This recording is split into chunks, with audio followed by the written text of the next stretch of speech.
Lalamove rider na sumasideline sa pagtutulak ng illegal na droga nasa kote sa Valenzuela. Narito ang news scoop ni Danny Cruz.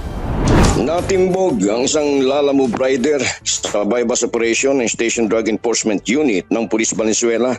Ang drug suspect na sangkot sa benta ng illegal na droga ay naaresto sa Pag-ibig Street, Barangay Lingunan sa lungsod.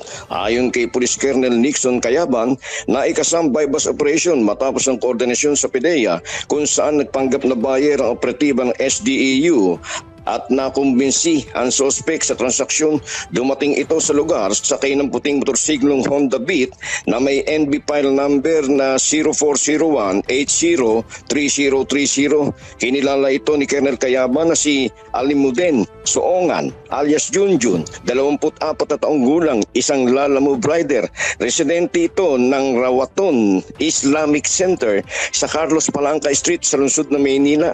Nasamsam sa poder nito ang mga otoridad ang 5 transparent plastic sachet na naglalaman ng hinalang shabu na tumitimbang ng 100 gramo na may standard drug price na 680,000 piso.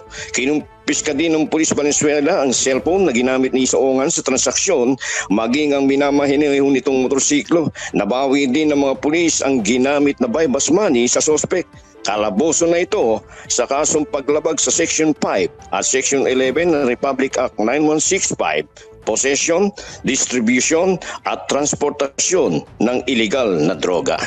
Yan ang balita. Ako si Danny Cruz para sa Himpilang May Todong Lakas, DWIC. Nagbabalita ng tama, naglilingkod ng tama.